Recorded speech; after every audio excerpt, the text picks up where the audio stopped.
پورا موقع دے رہے ہیں کہ یہ جب فیصلہ ہو جائے. یعنی اگر ہم نے ٹرانسفر کا اتنی دیر اپلائی کیا ہوا ہے تو کم از کم فیصلہ تو کریں.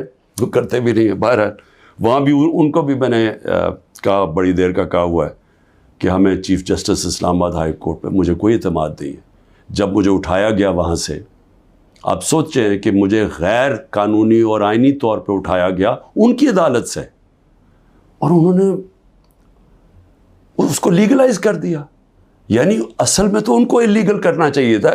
سپریم کورٹ کو تو جانے کی نوبت نہیں ہونی چاہیے تھی. ان کی عدالت میں بیٹھا ہوں, شیشے توڑ کے, ڈنڈے مار کے, وکیلوں کو مار کے, وہ بیچارہ رجسٹری اسٹاف ان کو ڈنڈے مار کے, اور مجھے گھسیٹ کے لے گئے وہاں سے ان کی عدالت سے. اور چیف جسٹس نے کچھ بھی نہیں کیا, بلکہ اس کو جائز قرار دے دیا گیا. اس کے بعد جو اس سے پہلے ٹرین کیس تھا, 3 ممبر بینچ بیٹھا, دو ججز نے واضح طور پہ کہہ دیا کہ مینٹینیبل ہے کیس. چیف جسٹس صاحب فیصلہ ہی نہیں کر رہے, وہ بھی لٹکائے ہوا ہے وہاں. اور ہمیں اعظم سواتی کو بہت اعتراضات تھے. انہوں نے لیٹر لکھا کہ مجھے اعتماد نہیں ہے آپ کے اوپر. تو نہ وہ اپنے آپ کو ریکیوز کرتے ہیں, نہ ادھر نیچے سے ریکیوز کر رہے ہیں. اور پھر ہمیں بڑا ایک سیریس چیز ہے یہ جو فیس بک پہ دیکھیں, فیس بک 90 دن تک فیس بک کا ریکارڈ ان کے پاس پڑا ہوتا ہے. اگر FIA یا جج صاحب ایک صرف آپ کو ای میل کر دیا فیس بک کو کہ یہ کیس ہو رہا ہے, آپ مہربانی کر کے بتا دیں کہ 90 دن تک ان کی جو بھی فیس بک پہ پوسٹ تھی وہ کون سی تھی. کیونکہ 90 دن تک جو لوگوں نے دیکھا ہے اور پوسٹ بھی کیا ہے کہ اس کے جو ہمایوں دلاور کی پوسٹ تھی اس پہ انہوں نے جو ان کا میرے متعلق پوسٹ کی ہوئی ہیں, وہ تو اگر کوئی بھی دیکھ لے تو مجھے تو ان سے انصاف نہیں مل سکتا. لیکن وہ FIA کے پاس گئے اور FIA نے جناب کہا جی وہ کیونکہ ڈیلیٹ ہو گئی ہیں, وہ FIA نے کلین چٹ دے دی. میچ فکس ہوا ہے.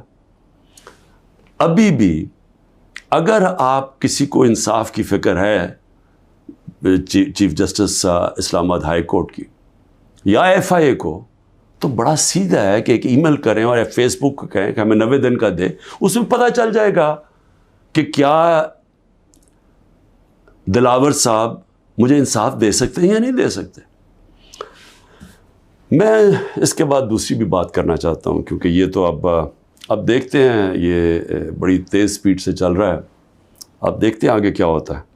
لیکن ابھی تک تو کوئی امید نہیں نظر آ رہی کہ جو فیئر ٹرائل ہوتی ہے وہ مجھے ملے گی, جو میرا رائٹ ہے.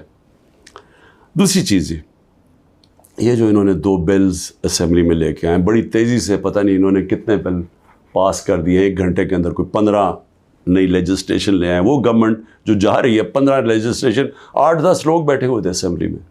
جمہوریت کا مذاق اڑا ہے, نہ وہ بل پڑھے گئے ہیں نہ کچھ ہے, جلدی سے, اور سارا بل کے پیچھے بدنیتی ہے. اور یہ جو 2 بلز انہوں نے انٹروڈیوس کیے ہیں, سیکریسی ایکٹ اور prevention of extreme violence act, یعنی یہ جو 2 بل ہیں یہ تو ایک قوم کو غلام بنا رہے ہیں.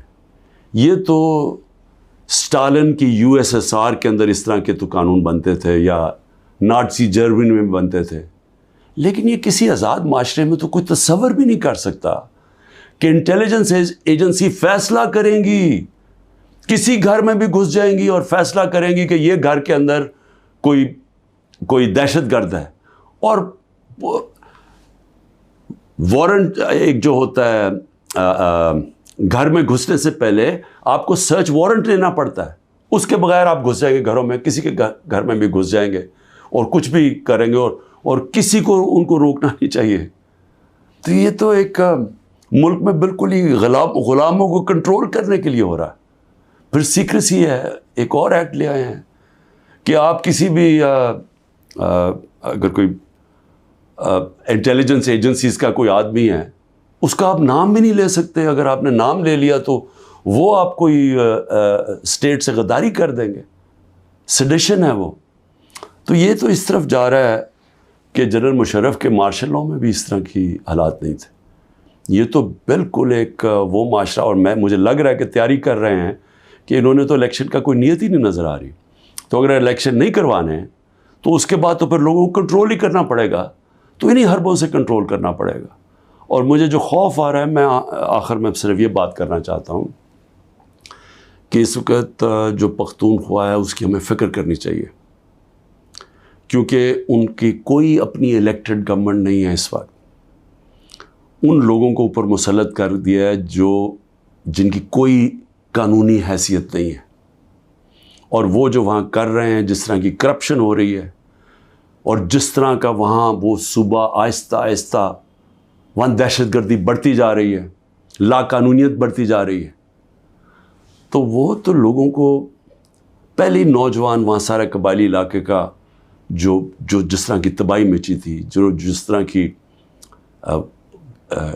قتل و غارت ہوئی ہے قبائلی علاقے میں، ڈرون اٹیک سے، ملٹری آپریشنز، اوپر سے طالبان ایک طرف، وہ دوسری طرف فوج، تو وہ جو لوگوں سے ہوا، جس طرح کی تباہی مچی وہاں، تو وہ تو اسی سے ابھی نکل رہے ہیں. تو اگر یہ اسی طرف چلا گیا پھر سے، تو مجھے تو سمجھ نہیں آ رہی کہ کیا جو اس وقت فیصلے کر رہے ہیں اس ملک کے، کیا ان کو اندازہ ہے کہ نیچے گراؤنڈ کے اوپر کس طرح کا غصہ اٹھ رہا ہے؟ کیا اندازہ ہے کہ جب وہ پولیس لائنز کے اندر جب 100 پولیس والے شہید ہوئے تھے، پتہ ہے نیچے سے کیا آوازیں آ رہی تھیں؟ اور اب جو بجوڑ میں ہوا، اس کے اوپر سارے پختونخوا کے اندر کس طرح کا غصہ گیا؟ کیا کسی کو اندازہ ہے کہ یہ کس طرف جا سکتا ہے؟ اور میں اس لیے کہہ رہا ہوں کہ بہت ضروری ہے، ایک ہی طریقہ ہے کہ یہ جو نیچے گراؤنڈ کے اوپر غصہ ہے، یہ تب نکلتا ہے جب الیکشنز کرواتے ہیں. الیکشنز میں لوگوں کا غصہ نکل جاتا ہے، اور پھر ایک جب منتخب گورنمنٹ آتی ہے، لوگ امید لگا لیتے ہیں، اور ہوتا کیا ہے کہ وہ جو سارا ٹیمپریچر ہے وہ نیچے آ جاتا ہے، اسٹیبلٹی آ جاتی ہے، استحکام آ جاتا ہے ملک میں. تو یہ جو دوسری طرف ابھی کوششیں ہو رہی ہیں، جو لوگ اس ملک میں جن کا جینا مرنا ہے، ان کو خوف آنا شروع ہو گیا. جو 12 لاکھ یہاں سے پروفیشنلز چھوڑ کے گئے ہیں اور جا رہے ہیں، آج ہمیں سمجھ آنا چاہیے کہ ان کی امید ختم ہو گئی ہے. یہ سب سے خطرناک چیز ہے کہ ایک معاشرے میں لوگوں کی امید چلی جائے. تو جس طرف ہم جا رہے ہیں، یہاں تو کوئی روشنی نہیں نظر آ رہی.